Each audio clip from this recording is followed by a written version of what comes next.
Hello, muffins. Today it is the opening scene of City of God analysis for your A-level film studies exam preparation. Um, we are preparing to do our exam on component 2, section A, global cinema. I have a really stinking cold today, so please excuse me if I mute and I blow my nose or I cough and things like that. I'm sorry about that. But I will try and do it as discreetly as possible because you don't need to hear that.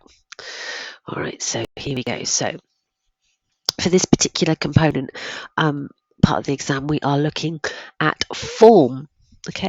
Core primarily. So that is form, representation, and context.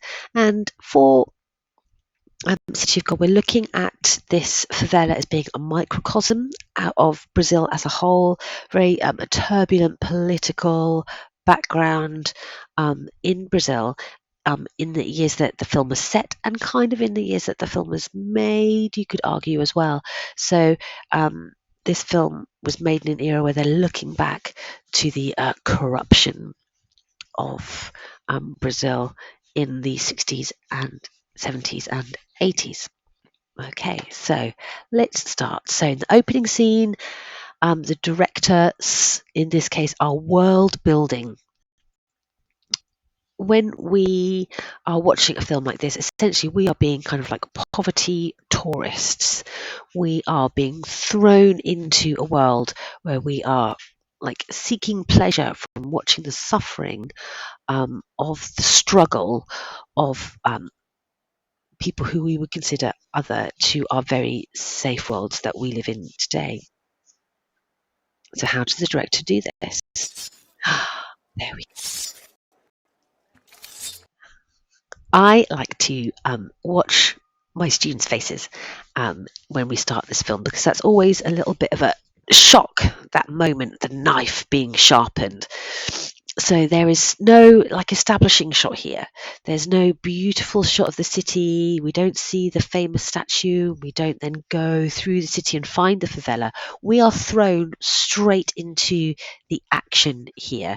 And the knife has got very clear connotations of danger, threat, murder, death. So we're aware that we are in a dangerous place already, just with that close up.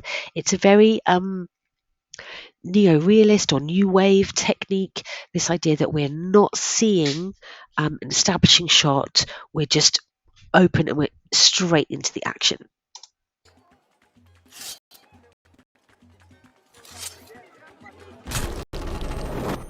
So call back to the closing scene there with the titles. Okay. So now we start to see more and more and more of the world, okay, in which we are going to inhabit this film.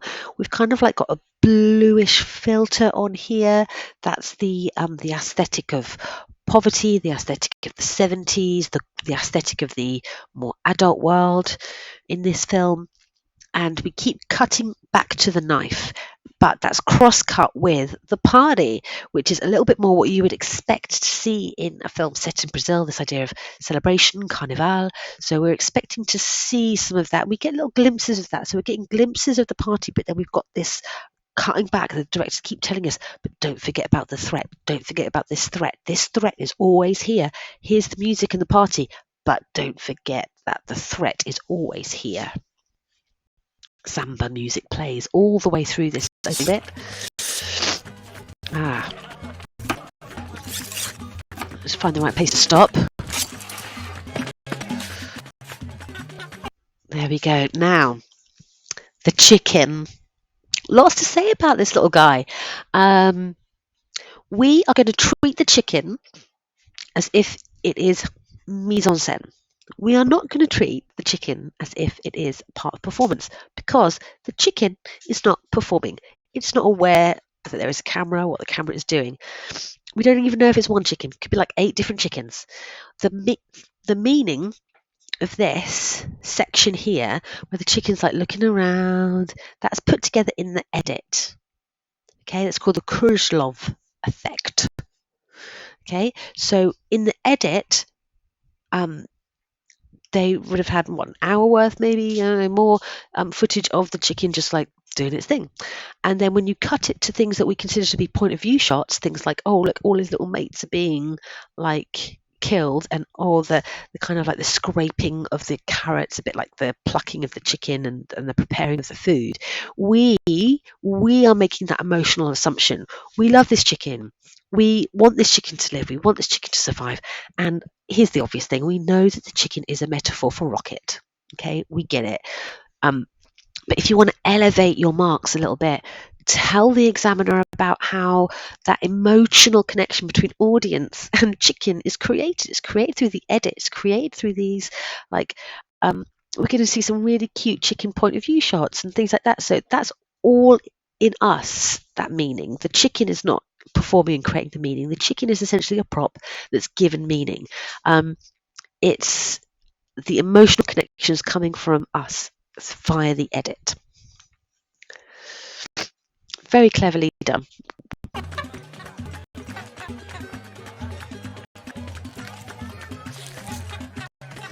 So we think that chicken is looking at what we've just seen happen, but that shot there of like the other chicken being killed could have happened like weeks after this particular shot. We don't know.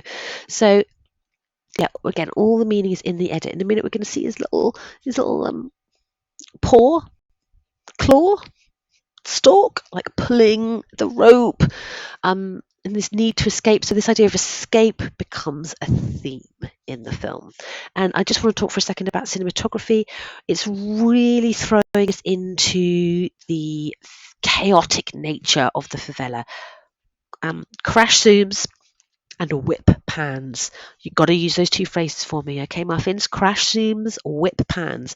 Whip pans, crash zooms. It's making it really chaotic. Danny Boyle said for Trainspotting that he wanted the audience to feel the rush. We're getting that same effect right here. We are feeling the adrenaline and the rush of this moment at the party where they're all taking drugs, and it's filmed in a very sort of like MTV, like early 2000s style. And those crash zooms and whip pans make the audience, us, the tourists in this scene, feel immersed. It's not necessarily made to make us feel comfortable, because we feel like we are the other. We're the other in this scene. We're the outsiders looking in, and it's not. It's not. How should I say this? If we're the outsiders looking in, if we're the others, the experience of like being thrown into this environment doesn't feel safe.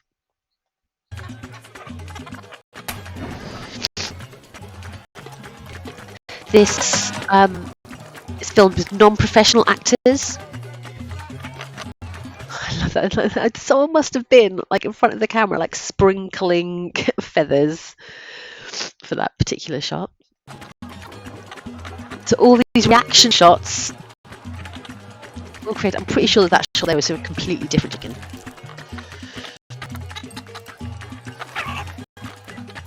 So we cross-cut. We have the party, someone trying to escape. The party, something trying to escape. So this idea of like escape, and death, kind of like juxtaposing, and this undercurrent of what we expect to see in Brazil: the carnival, the party, the samba music, and the undercurrent is something really dark and threatening. It's a clever chicken. Look, he's pecked his way free.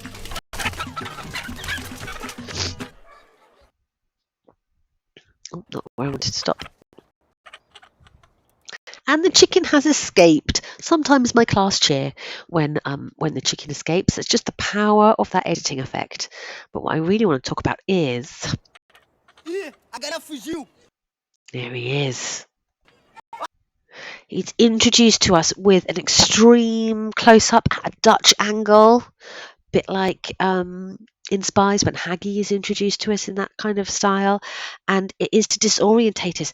It is in the film they describe him as ugly, and that particular introduction does accentuate some of these features.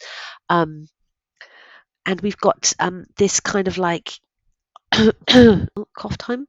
No, I'm good. So introducing the antagonist in such a close way is really threatening to us as the audience. We feel really, really unsafe.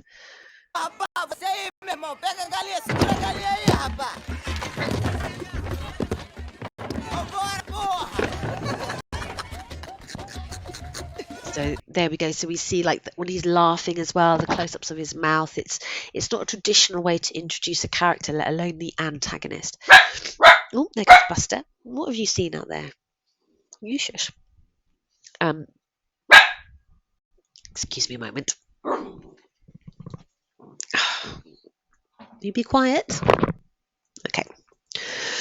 So this is an interesting shot here as well. So we've gone from the extreme close-ups on Little Z's mouth to establish him as this kind of like, I guess, monstrous kind of character. And then we have this over the sort of like almost bird's eye view shot here. And we can see the close quarters that people are living in this favela.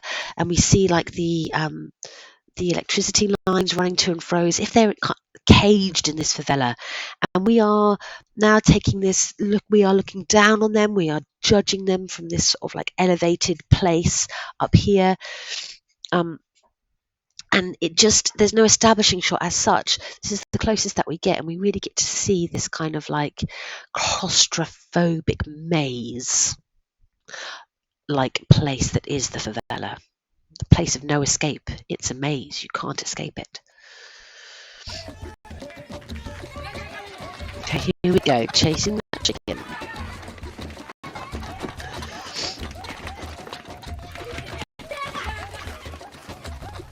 So again, we're not, at this point, the chicken's really the only character that we... I love that little bum. Chicken's the only real character that we've been introduced to. So we are going to kind of like recognize, start to align. Oh, Buster's going again. Good boy. Recognize or start to align ourselves a little bit with this prop, essentially. So that's really cleverly done. We're going to get some chicken point of view shots. You know, they're setting this chicken up to be kind of a heroic character.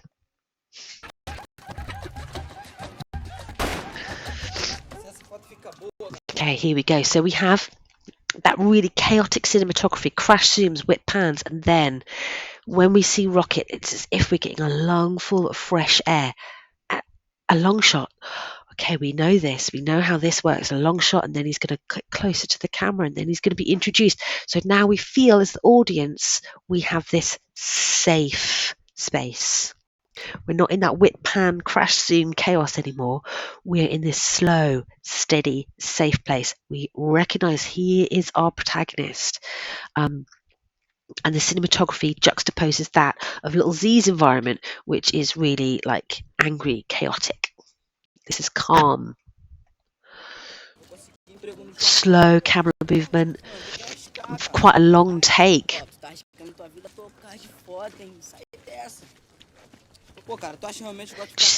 This feels safe, right?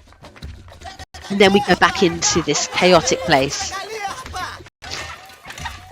I love that little shot, the little bum. So we have the guns, key props. This is like a game, essentially, and that parallels the end. Oh, that's the point of view shot from the chicken. Another point of view shot. Going. Here we go. The chicken's almost killed by the police car, but he escapes, just like Rocket escapes. So we have the props, those phallic objects that are going to be so symbolic of power and control in the favela. Whoever's got the most guns, the biggest guns, is the winner. And then we have Rocket's key prop, his camera. The camera is his weapon, meaning that the camera captures truth. Truth is his weapon.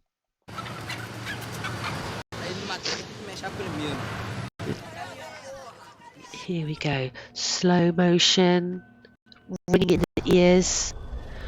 That's a moment of realization, and that is kind of like, it's not quite 360, I think it's a 180 kind of like spin with that slow motion. That is a key moment of recognition. So it makes it clear that this is the person that Rocket was talking about. Low angle, looking up at him. Every time, like Little Z and Rocket encounter each other quite a few times, they know each other. But but little Z like refuses to call him by his name. At any point, it's always "Hey kid, hey you," or "What's your name again?"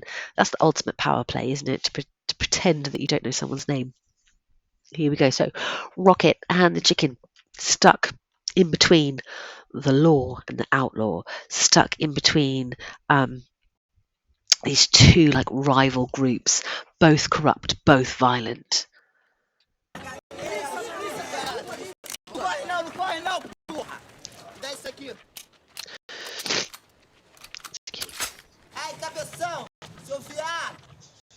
Here we go.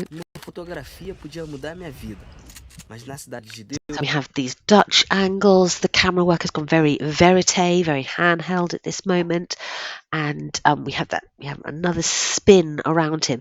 That happens quite a few times in this scene. This disorientating spin, but it's centered around Rocket, telling us that he is the center, he is the pin of this story.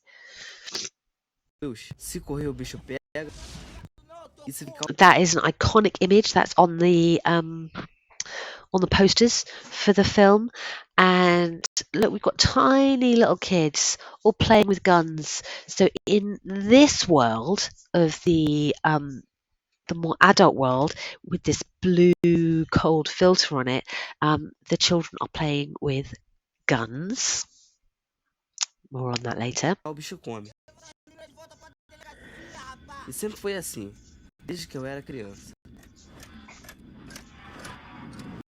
Okay, so, and we're now in a flashback mode. So the whole film is told in flashback.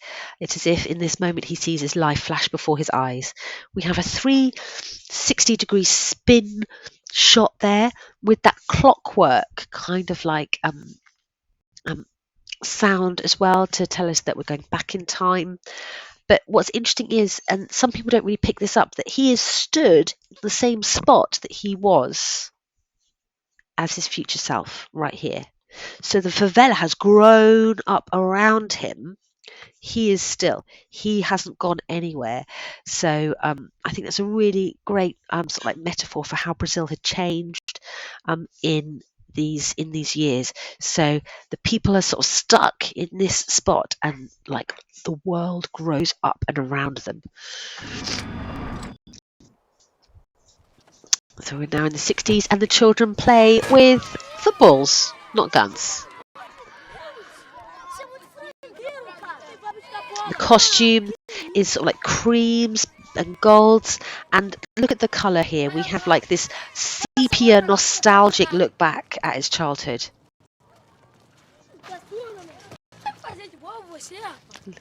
Little Z, there he is. Big little man. Desculpa aí. So, and now we have with the exposition, the narrator comes in again, and this narrative voice, this adult voice, is now going to lead us through. So we start off in this quite unnerving, chaotic space, and now as these sort of like poverty tourists we now have a safe narrator, and we're being led through the story. He's very polite to us. He's going to talk us. Oh, I'm so sorry. Allow me to introduce myself. So the experience is now being sort of like formalized through film form, and it feels much safer for the audience. Esqueci de me apresentar. And these look like camera, photographs. Esse cara aí é o Cabeleira. Para eu contar a história da cidade de Deus. A Dutch angle, so we know his story is going to end badly. Sorry. And para contar a história do Cabeleira. End of my scene comes when.